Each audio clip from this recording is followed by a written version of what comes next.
Ever feel like the word brand just gets thrown around so much that like it kind of loses all meaning? That's right. Like, I get it. My business needs a brand. Yeah. But what does that even mean? Yeah. Beyond just like having a cool logo. Exactly. And that's actually what we're diving into today. Yeah. With your stack of research on building a brand from scratch. Awesome. So yeah, it seems like a lot of businesses, they kind of focus on that surface level. Yeah, they do. They really do.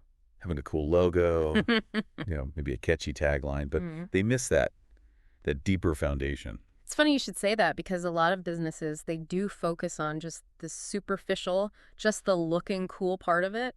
And they forget that building a brand is so much more than that. It's about, creating a feeling, an experience. And it has to be consistent. Like every time someone interacts with your business, they should be having, kind of a similar experience, a similar feeling. I mean, they should know what they're going to get. Exactly. Yeah. Okay, so it's about the whole experience, not just, like I said, a catchy tagline or a cool logo. Right.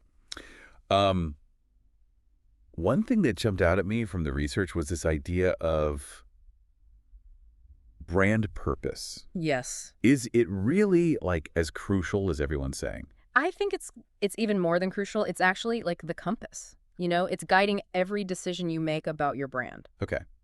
So think of it this way. Yeah. Why does your business exist? And like beyond making a profit, what kind of impact do you want to have on the world? I see. Like take Patagonia, for example. Okay, yeah. Their thing about the environmentalism, Right. it's not just a marketing ploy. Like it's woven into their whole business, from like the recycled materials they use to even donating like a portion of their sales to different environmental organizations. Yeah, so it's like anyone can say they care about something. Right. Exactly. But with a brand like Patagonia, you really feel it. Yes. Because it shows up in everything they do. 100%. And that's actually what makes the brand so strong for them. It's so compelling, especially to, their target audience, people who share those values. Makes sense. Having a strong purpose will attract customers, but also employees, people who, they believe in what you're doing. And that just builds loyalty. Right. It also makes decision-making way easier. Interesting. How so?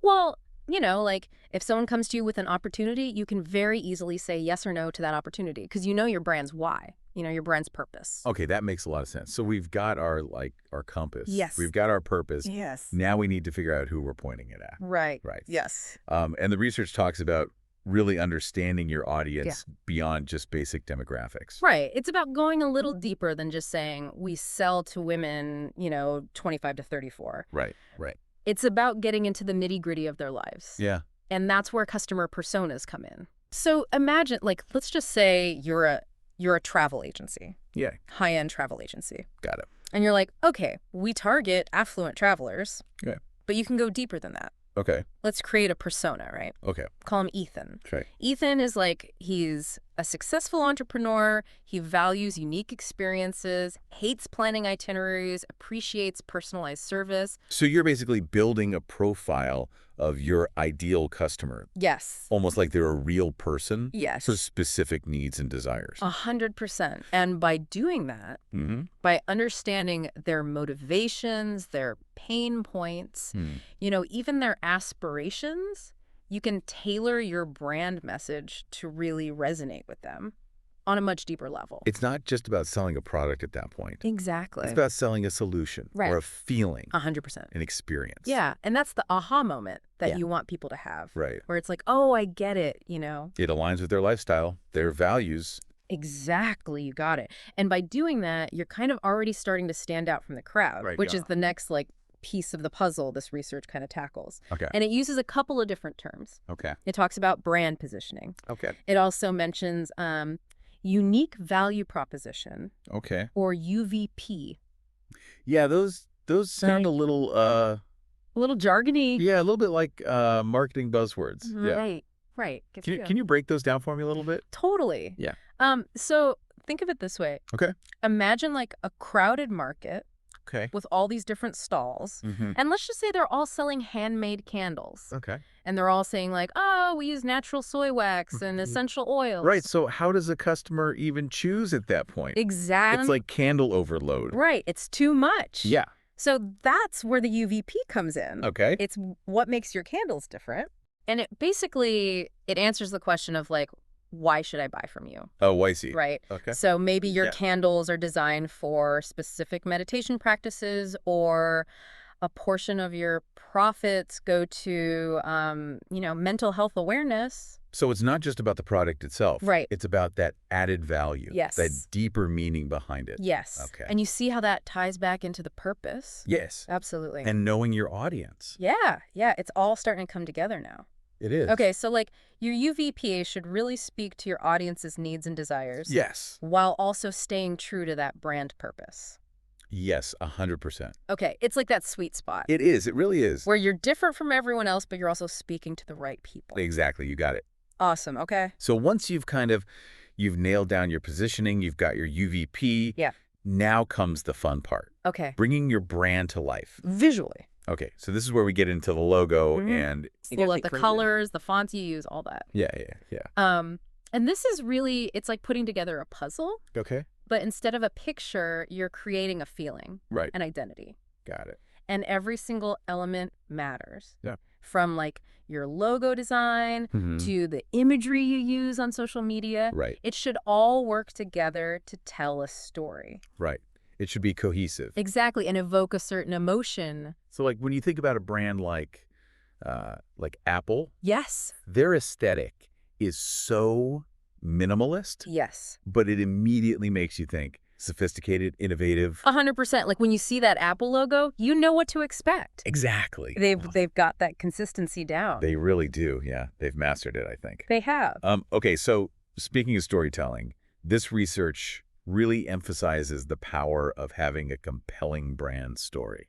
Yeah, and it's true. Yeah. Because stories, they stick with people. Like facts and figures, those are easy to forget. Right. But if you tell a good story, Right. it creates that connection. That emotional connection, yeah. Yes. Okay, so it's like choosing between two different coffee shops, right? Okay. One of them just has a sign that says, like, we serve ethically sourced coffee. Right. The other one has, like, a whole backstory painted on their wall about the family farm where they get their beans, Right. how they roast them in-house, their commitment to sustainability. Like, which one are you going to remember? Exactly, the one with the story, obviously. Of course. Yeah. It's just how our brains work. That's true. Yeah, we connect with narratives, so makes sense. They make the brand relatable, memorable, and most importantly, they build trust.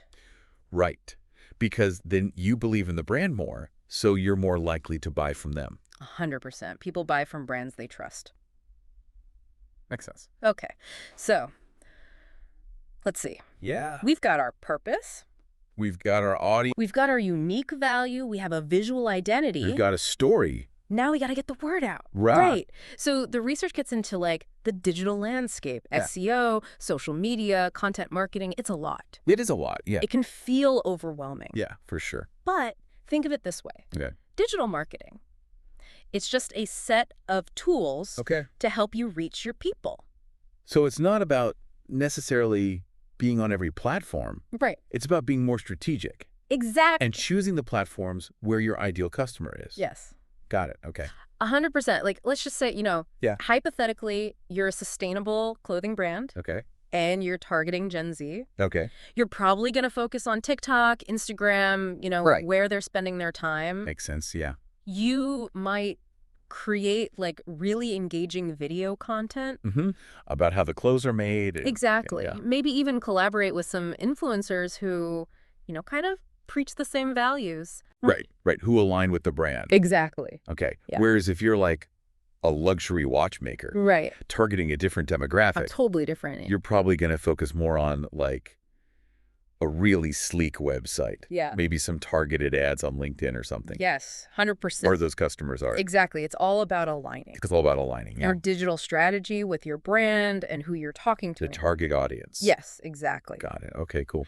And speaking of collaborations, Yes. the research also mentions the power of partnerships, Okay. Yeah. which can be a game changer, especially when you're first starting out. Yeah, definitely. To gain that visibility, build credibility. So you're talking about like teaming up with another brand Exactly. or an influencer Yeah. that shares a similar audience. Yes. Okay. So like imagine, let's just say you're a new plant-based food company Okay. partnering with like a popular food blogger Right. or a local health food store. Right. You're getting in front of their audience right away. Exactly. It's a win-win. Yeah, that makes a lot of sense. Yeah. Yeah, collaborations, that makes a lot of sense. Yeah. But I think one thing that this research also really stresses is that, like, Yeah. building a brand, Mm-hmm. it's not like a one-and-done deal. No. You know, it's not like you... It's a journey. Yeah, it's ongoing, constantly. It's like taking care of a garden, you know? Oh. You plant those seeds All right. with your initial branding. Right, with all this stuff we've been talking about. Exactly, but you've got to keep nurturing it. Okay, so, like, what does that look like? Yeah. Nurturing it, what do we do? Gathering feedback, Okay. which this research, it stresses that a lot. So paying attention to how people are responding Yes. to your brand, to what you're putting out there. Yes, and being willing to adapt based on what you're hearing. Oh, interesting. Okay. Yeah, it's about staying flexible, being open to change. So, like, even if you think you've, like, nailed it, You've got to be open to the fact that, like, maybe it's not quite there yet. maybe your initial message, it's not really landing with your people. Interesting. Or, you know, maybe there's a new platform that everyone's on and you're missing out. Right. You got to stay current. Exactly. Okay, so gathering feedback. Yes. So that's from your customers, but also just, like, paying attention to what's going on. Yeah, like, you can get it directly from your customers, you know, surveys, reviews. Okay. But you can also just, you know, kind of analyze, like, what's going on social media. Right. See what people are saying about you. Exactly. Are people interacting with your stuff? Are they not? Yeah. So that you can, you know, adjust as you go. Kind of like fine-tuning a recipe in a way. Exactly. You might start with a solid base, but then you do some taste tests. You're like, okay, we got to add a little bit of this, a little bit of that. 100%. Maybe add a pinch of salt. Yeah, exactly, to really get it perfect. So, and just like a chef needs to know the latest trends, brands need to know, like, what are people into now? What are people talking about? What are they buying? What are their values? You know, the research actually calls this maintaining brand integrity, Okay. which, you know, Sounds a little formal. Yeah, a little jargony, but But basically it just means staying true to your values while also adapting to the world around you. got it. Okay. Because the world's always changing. Right. So you got to stay true to yourself, but Yeah. also you got to be willing to change a little bit. Exactly. Do you have an example of that? Of what that might look like in the real world? Totally. Imagine a company, right? Okay. That's all about sustainability. Okay. They're eco-friendly. Got it. Over time, they realize their packaging, yeah, it's recyclable, Okay. but it's not biodegradable. Oh, So it might still be adding to the plastic problem. interesting. So to maintain that brand integrity, Okay. they need to acknowledge that blind spot, you know, Okay. and find a new solution. Right. Even if it costs a little more. Exactly. Because in the end, Yeah. their customers are going to respect them more. 100%. It builds that trust, Yeah. that loyalty, and that's priceless. It is. It's everything, especially these days when there's so many choices out there. Exactly. Well, this has been awesome. Yeah. This deep dive has been incredibly insightful. It has I feel like we've covered so much from, you know, defining your brand's purpose. creating a story, Yeah, figuring out how to actually, getting online. get out there on the interwebs. Yeah, all of it. So much good stuff. It's a lot. It is, but I think if there's one takeaway for our listener today, it's that Yeah. building a brand, it's a journey. It's not a destination. It's not like you just get there. You're always working on it. Exactly. It's all about, you know, being intentional with it, staying curious. Right. And never being afraid to just, you know, Mhm. listen, learn, adapt. Yeah, love that. And I think, like you said earlier, the most compelling brands out there, Yeah. they're the ones that really connect with their audience. 100%. On that deeper level. It's not just superficial. It's deeper than that. Yeah, and it all starts with really knowing who you are, what you stand for. 100%. You got to know your why. Love it. Yes. Well, that wraps up our deep dive into the world of building a brand from scratch. Building a brand from scratch, yeah. Hopefully this has given you some insight. Yeah, some inspiration. Yeah, to go out there and Yeah. craft a brand that's not just going to, you know, stand out, Yeah. but one that's going to last. That's going to stand the test of time. Exactly. Until next time. See you later.